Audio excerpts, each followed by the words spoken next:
Earlier this month, we held the second annual GMTK Game Jam, which is a 48-hour game development marathon.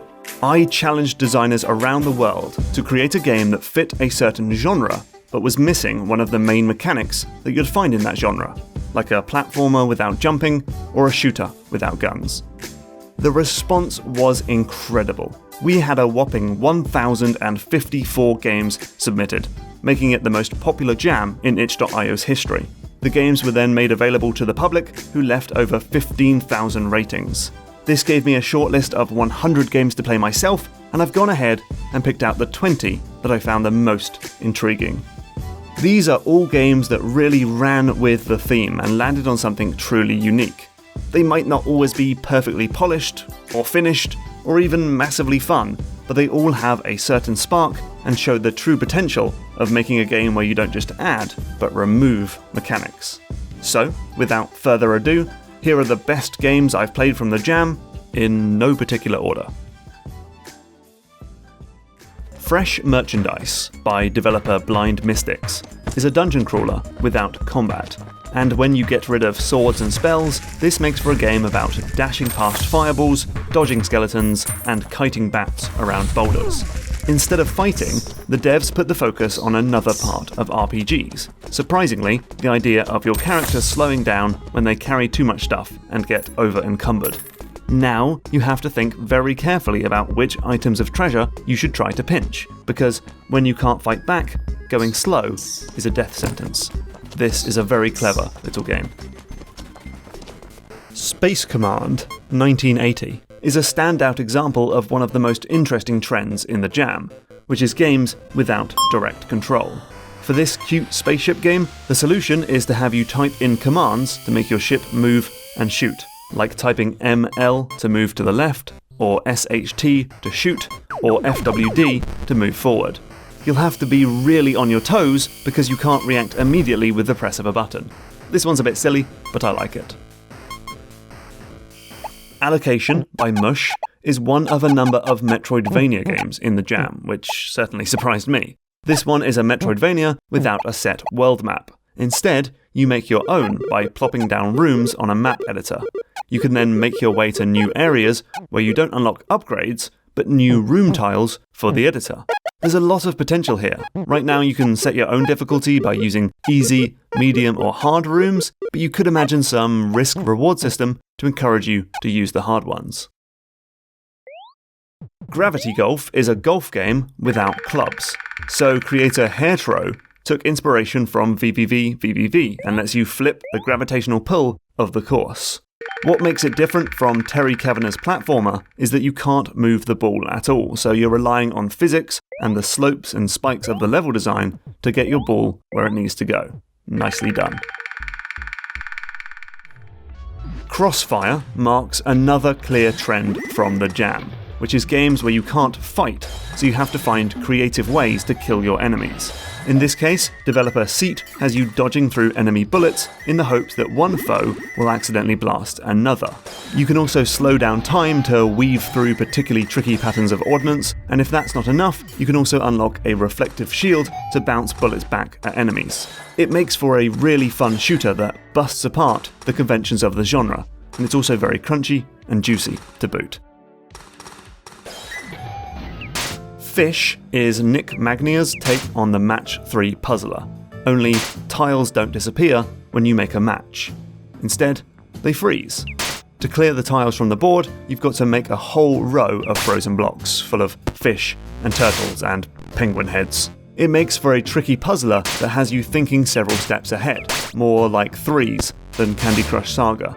It definitely needs a bit more time for balance and whatnot, but this is a great twist on a classic genre. Monochoroma is billed as a side-scroller without scrolling, which means these chunky outer bricks stop you from going back on yourself. But then you can rotate those bricks to open new pathways. It quickly becomes this unique Metroidvania where you're having to think about how moving the outer layer of the game will affect your ability to progress in the rooms behind and beyond you. In fact, it's almost like one of those 3D Zelda dungeons I keep banging on about. There's a lot of potential here. Well done, Teriyaki Phantom. FireFlies is a vertical platformer without jumping, and so instead of bouncing around, you ping your glowbug hero up the shaft like it's an angry bird. All the while you're being chased by an ever-rising ocean of lava. There's one very simple bit of design that makes this game great though. You have to touch a platform to restore your slingshot power. That means you can't propel yourself upwards indefinitely, and instead have to make tactical choices of how you're going to give yourself lift and replenish your slingshot power. Give some good visual feedback that your power is back online, and this could be a terrific iPhone time waster. Ratatatatouille by Cyberfly is what I was thinking when I said a shooter where you can't stop shooting, but just much better. You play as this Rambo-like chef, killing sentient potatoes that are running about your kitchen. You don't have a say in when the chef will shoot or change weapon. Your only focus is on moving and aiming. One of the great outcomes of this idea is that different weapons work differently, with some, like the shotgun and flamethrower, requiring you to run up close to enemies, while others, like the rocket launcher, will cause splash damage if you get too close. This forces you to constantly think about your positioning in a way that most twin-stick shooters do not. In space, no one can hear you jump certainly starts out simple. As a platformer without gravity, you simply aim your hero at another platform, fire them off into the cosmic unknown, and let them float on over. Things quickly get more tricky when you latch onto attractors and repellers to bend your arc. It's all a bit Mario Galaxy, just in 2D, and with fewer plumbers. Demonball, by Room of Snakes, is a brawler where you can't touch your enemies. So there's no kicking or punching here. Instead, you have to boot a football around to murderize your opponents. It's a simple concept, but it's fun to try and weave through enemies while simultaneously kicking the ball. I wonder if it would be fun if the ball became deadly to you after you kicked it, giving you another thing to dodge. Dunno. Won't Look Back is a fantastic example of how removing one element from a game can create all sorts of interesting consequences. As the name implies, this is a puzzle game about a character who can't walk backwards, meaning you have to think very carefully before you make a move, as any step forward is permanent. Even the simple act of walking through a maze becomes a tricky puzzle. You can't look back, but you've certainly got to look forward. Do Unto Others by Tom Cheshire and Sean Rugg is a fighting game where you have to damage yourself to hurt your opponent, which almost kinda just about fits the theme. But I'll let it off because the game is this crazy puzzle where in each level you've got to quickly find the fastest route to killing yourself. Maybe throw yourself in the sea or get struck by lightning. When health packs appear, you've got to fight the urge to pick them up because they'll actually heal your opponent instead. If the devs made it so that in some levels you actually can hurt the other player, this could become a manic WarioWare-like reaction game. Rave and Claw by OST Senior is a game where two mechanics were removed. It's a top-down shooter where you can't move and you can't shoot. Instead, you can achieve both with a hookshot, and you guys know how much I dig a dual-purpose mechanic. So the game is all about grappling to nearby walls and hook points and trying to latch onto enemies before they have a chance to body slam you. It all comes together wonderfully and is expertly juicy for a Game Jam game. I really dig this one. Sleepwalker is another game with indirect control. Here, Kyle, Alex and Marina have made a platformer where you play as a wizard who helps a sleepwalking hero to get to his goal. To do this, the wizard can shoot stars into the environment to kill enemies, remove obstacles, create bridges, power springs, and deliver sandwiches. What makes this immediately great is that the star must physically travel from the wizard to the environment, meaning that 1, you can accidentally shoot your own character, and 2, you need to account for the time it takes for your star to travel. It adds this real extra level of depth that you don't always see in jam games. Fire Escape is another platformer without jumping. Instead, you fire an ember out like a grenade in Worms and hope to land on something flammable, like grass or a brazier. This basically teleports you around the level, letting you move on to the next challenge. And it's made all the harder when you realise that water is slowly creeping up to douse your flame. This has lots of potential and is almost Nintendo-like in its focus on one smart idea. Pong Out is a perfect example of how clever ideas can arise when you remove something fundamental. So this is Pong, but without scoring. How does that work? Well, now your paddle is your health bar, and it gets chipped away every time you hit the ball. The best strategy might be to avoid the ball entirely, but then you run the risk of the ball getting stuck behind you and obliterating your paddle like you're playing Breakout. Nice work, Fiddler X, very clever. Camp Shepherd started out as a driving game without steering, so you plop down gravitational towers that change the path of a speeding automobile. And I guess that actually makes it a tower defense game without enemies.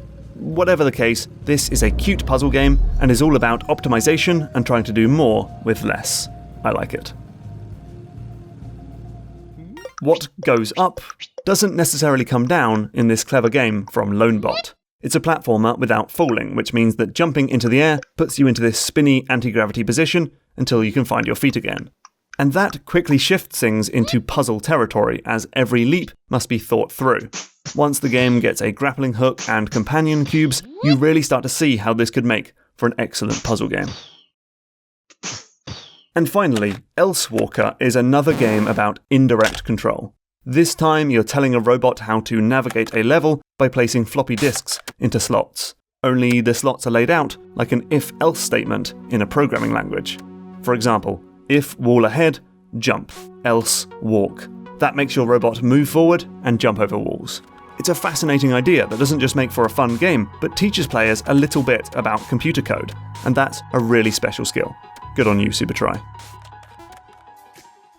So that's an incredible amount of innovation for just 20 games, but of course there's a lot more I could have talked about, like SNES-style puzzle platformer Walkie-Tori, the attractive Chick Magnet, the keyboard-smashing Rhetoric Fighter, and the friendship-ruining Super Sumo Skater. 0.5 presses is an educational game about Super Mario 64 speedrunning categories. Funk Sync, where your gun fires in time with the music, is this close to being incredible. And the magnetic platformer Elfin would be wonderful with better level design. The invisible platformer Forward isn't much fun, but it's certainly interesting, and Text Adventure is a surprisingly playable interactive fiction, considering it has no text. So even if you didn't make it into the top 20, I hope you had a wonderful time. Remember that game jams are about learning, practicing, prototyping, challenging yourself, working with new people, and trying fresh ideas, not just for awards and kudos. I hope every single person got something out of the experience. And if you missed it, I'll be back in August 2019 with GMTK Game Jam number 3.